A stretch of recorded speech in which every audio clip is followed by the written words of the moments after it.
faz parte do nosso processo. O processo ele é dividido em 3 etapas. O primeiro, a gente vai fazer a gente vai coletar ideias só, a gente vai coletar várias palavras-chave. Então, várias palavras-chave a gente vai colocar dentro da nossa lista. A gente já colocou algumas aqui, que essas palavras-chave, elas foram as casas de aposta, né? O nome específico das casas de apostas, que vai ser como se fosse, como não, né? Vai ser um site de review de casas de aposta. Então, a gente vai precisar de várias casas de aposta, né? Então, a gente coletou todas as ideias de casas de aposta. Depois, a gente vai para a segunda etapa, que a gente vai fazer um filtro. Não são todas as palavras que a gente coletar que vão passar para a próxima fase. Suponhamos, aqui a gente conseguiu pegar, tipo, 100 ideias. Nem sempre essas 100 vão passar. Por que essas 100 não vão passar? Por vários motivos. O primeiro motivo, prioridade. A gente vai dar prioridade para o que é mais rentável, o que é mais lucrativo. Tá? A gente vai ver como que a gente vai fazer essa prioridade. Normalmente, a gente faz essa prioridade por nível de concorrência. Porque como a gente está chegando agora no mercado, criando um projeto novo, a gente não vai conseguir competir com pessoas que já estão há muito tempo. Só que quando eu estou no processo de coletar as ideias, só de selecionar as palavras, eu não tenho tempo para poder ficar analisando palavra a palavra, senão eu vou demorar muito para fazer isso. A gente usa aqui o processo, um processo de indústria, né? O processo Ford de produção. Não sei se vocês sabem disso, né? Que esse processo de produção de fábrica, quem criou foi a Ford. Foi o Henry Ford, na verdade. Esse cara revolucionou o mercado da manufatura, porque antigamente as pessoas trabalhavam dentro das fábricas da seguinte forma: eu preciso de fazer um farol do carro. Então, um cara, ele fazia o farol do começo até o final. Ele pegava todo o material necessário, ele construía o farol sozinho. Depois que ele começou a colocar esse sistema para funcionar, que é o sistema que a gente tem hoje dentro das indústrias, ele parou de fazer um farol inteiro e começou a fazer só uma parte do processo. Tipo, ele vai lá, ele pega a bolha do farol, né, o vidro, e coloca em cima da máquina. Vem um outro cara, coloca o acabamento. Vem outro cara, coloca o parafuso. Vem outro, coloca. Você já deve ter visto uma indústria funcionando, né? Ela funciona assim, cada um faz uma etapa, porque desse jeito aumenta a produtividade. Então a gente usa esse mesmo processo na hora de fazer o planejamento. A gente coleta tudo, depois a gente vai fazer um filtro. Acontece, e não são poucas vezes, da gente fazer várias ideias, coletar, tipo, gastar tipo 1 hora, 2 horas selecionando palavras. Seleciona. Aí, às vezes, a gente até acredita que aquela ideia ali é a ideia, tipo assim, do milhão, é a ideia muito boa. Mas quando a gente vai passando, descendo esse funil aqui, que a gente chega no filtro, a gente já começa a encontrar alguns empecilhos para poder tocar esse projeto para frente. Como, por exemplo, às vezes tem uma concorrência que é muito forte, tem um concorrente que está trabalhando muito bem ali para determinadas palavras, ou a intenção de busca não é atingível para o nosso projeto. Às vezes eu estou criando um blog, mas eu vi ali que, cara, aparece muito, tipo, muito e-commerce, ou muita página de categoria, muita página de produto. Eu não vou conseguir atender a necessidade da intenção de busca. Então, eu já vou cortando. Até chegar na terceira etapa, que é a validação. Nem todas vão ser validadas. Quando a gente chega na validação, de, sei lá, de 150 palavras que a gente selecionou aqui, vão chegar a 20 aqui. E muitas das vezes essa 20, ela não é viável. Então, a gente vai fazer esse processo aqui. A gente vai coletar as ideias, vai definir por ordem de prioridade o que é importante, vai fazer um filtro, que é analisar a concorrência e tudo mais, para depois a gente validar e entender se aquela palavra ali pode ou não, ou deve ou não entrar dentro do nosso planejamento. Beleza? Então, a gente vai começar a fazer esse trabalho aqui pelas casas de aposta. Pelas casas de aposta. Eu já separei uma lista aqui para poder agilizar, que na verdade a gente já estava fazendo esse projeto e a gente decidiu esperar para poder fazer aqui com vocês, né? A gente demorou o quê? Umas meia hora, Gustavo, para fazer essa seleção aqui dessas palavras? Ó, essa daqui foram algumas das casas de aposta que a gente achou, né? BetBull, a Bet365, Playbonds, CampoBet, LVBet, FaceBet, Sportasa. Como que a gente achou essas palavras aqui? Pesquisando os concorrentes. Então, a gente botou, tipo assim, ó, casa de aposta, lá no, tipo assim, aposta esportiva.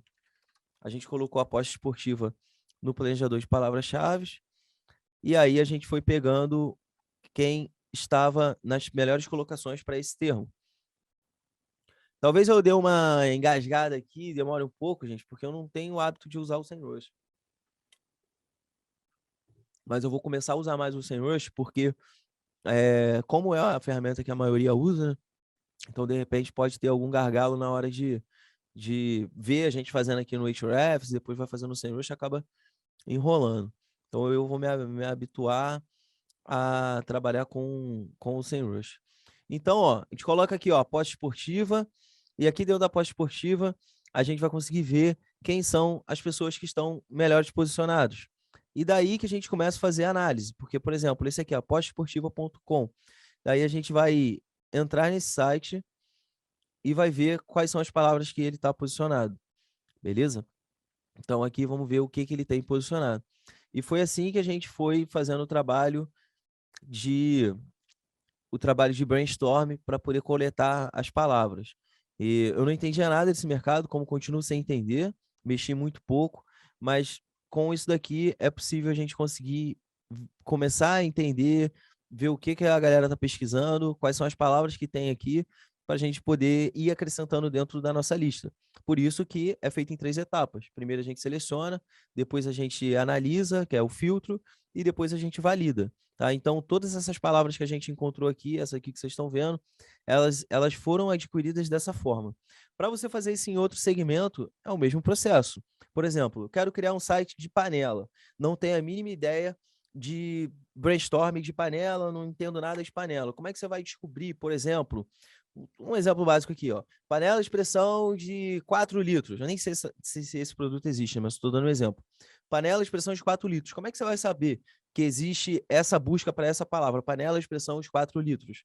Ou, por exemplo, um nome de uma panela, sei lá, suponhamos que exista um nome de uma panela aí, porra, não tenho nem ideia para o nome de panela, mano. Tipo, sei lá, Akinator, panela. Isso é o nome da panela. Pode ser que seja o nome da panela. Como é que eu vou saber isso? Se eu colocar panela no planejador de palavras-chave, ele só vai mostrar as variações de panela. Ele não vai me mostrar lá Akinator, por exemplo. Akinator é o nome do gêniozinho, né? Quem é mais antigo na internet aí sabe.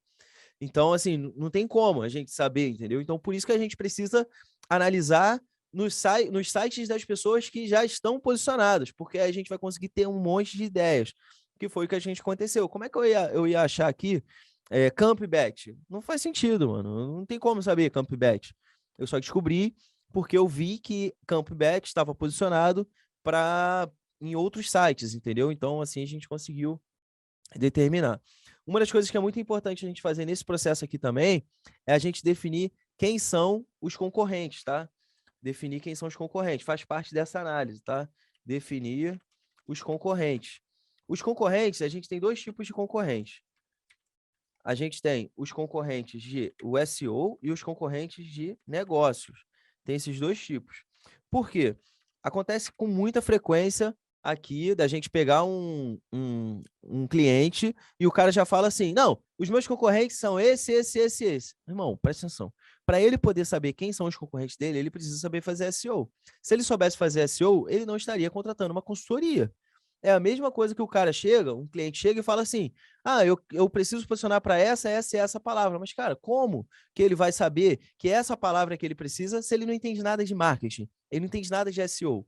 O planejamento é necessário entender de marketing para fazer entender do funil, qual estágio, quais são as palavras de compra. Muitas das vezes, arrisco dizer aí que 99% das vezes, tá errado.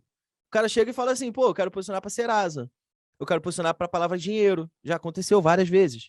Que é a posição? Eu quero posicionar para dinheiro. O cara, uma vez, há muito tempo, tipo em 2018, isso, assim que a gente fundou as Smart Hacks, o cara chegou e falou assim: então, tô querendo comprar um backlink aí e tal.